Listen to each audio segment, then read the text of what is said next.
Say, did I tell you about Mitchell Conley? No, what about him? The DA thinks we got a case. He's getting ready to press charges. That's wonderful. Of course, it's mostly circumstantial. We hope the guy will crack, try for a plea, maybe second degree or manslaughter. I figure something is better than nothing, especially with what we got. That's wonderful. Congratulations. Oh, me? I didn't do anything. This one was simple. Do you ever have second thoughts? About what? I don't know. Worrying maybe you might have made a mistake? Oh, I'm not the judge or the jury or even the DA. I investigate, I make arrests. I don't pass judgments. It's not my job. Oh. Looks like my wife already tasted some of this. I'm gonna try some myself. My wife used to kid me about that. She said I had a closed mind. You know, the movies, music, books. But to tell you the truth, I'm a Gary Cooper type of guy. I like Gary Cooper.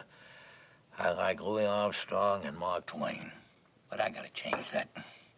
I gotta open myself up to more. You sure you don't want a piece? This marmalade, it was your idea. Oh, no, thank you. I really am not hungry. Lieutenant. What's the matter?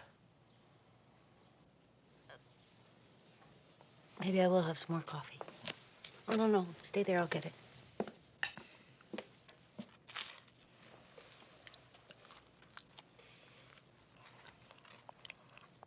There's only one thing I don't get, and I'll admit it's bothering me.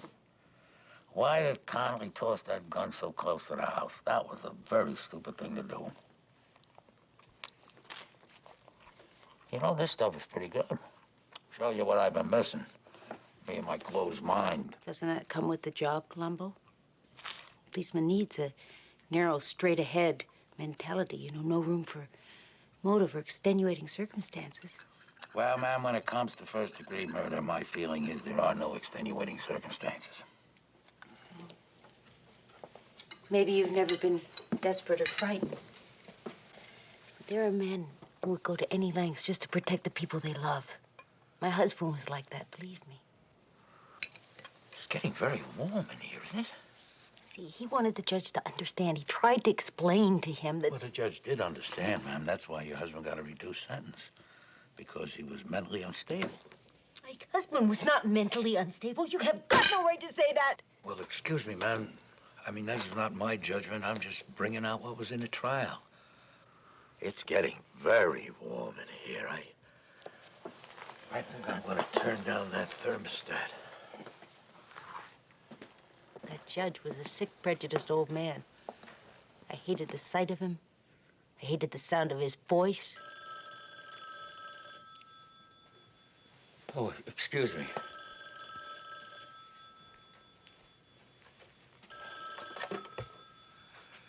Columbo. Oh, hi, Benny. What? Poison? What kind of poison? What are you talking about? I am listening. Well, do that.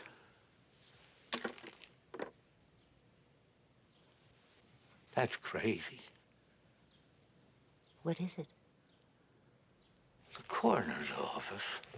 They made additional tests. Don't ask me the names, very complicated, long names. They found evidence of poison. Did they? What kind of poison? Something very unusual.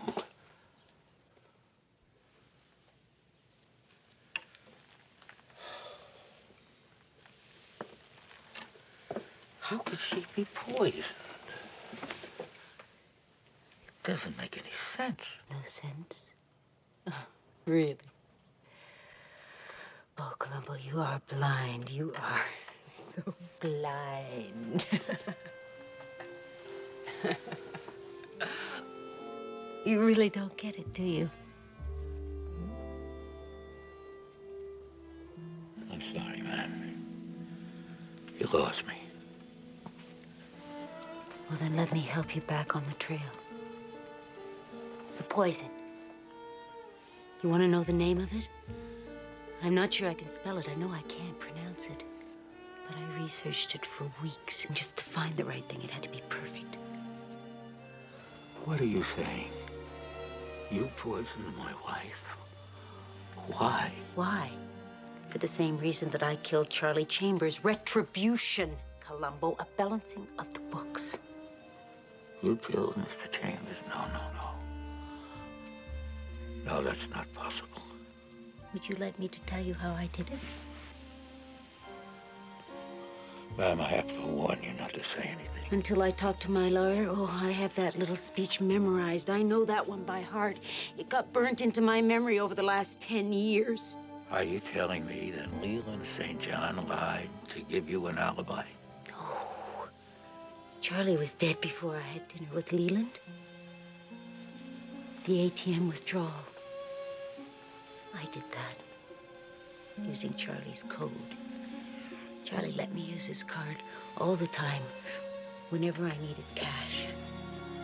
Ma'am, is this some kind of confession? You're forgetting. I'm still a police officer. But you won't be for long. In a little while, the phone is gonna ring, and it'll be your friend Benny again, with some more information from the coroner's office. Only this time, you won't be able to answer the phone, Columbo, because you'll be dead. Lying right here on your kitchen floor. I don't think so, ma'am. You see, this is not my kitchen floor. What? I said this is not my kitchen floor.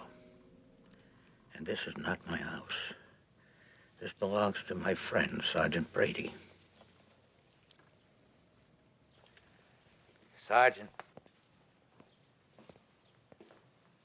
Did you get all that?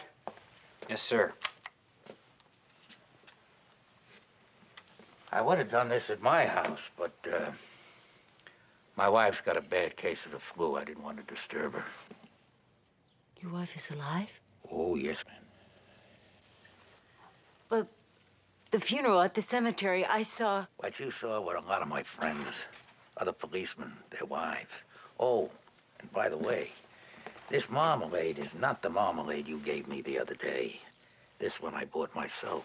The other jar, as soon as you gave it to me, I took it right down to the forensic lab and had them analyze the contents. Then you knew all along? Yes, ma'am, I did. I want to tell you that, I'm sorry. I'm sorry that your husband died, and I'm sorry for your grief. And maybe there was another way to do this, but if there is, I don't know what it was.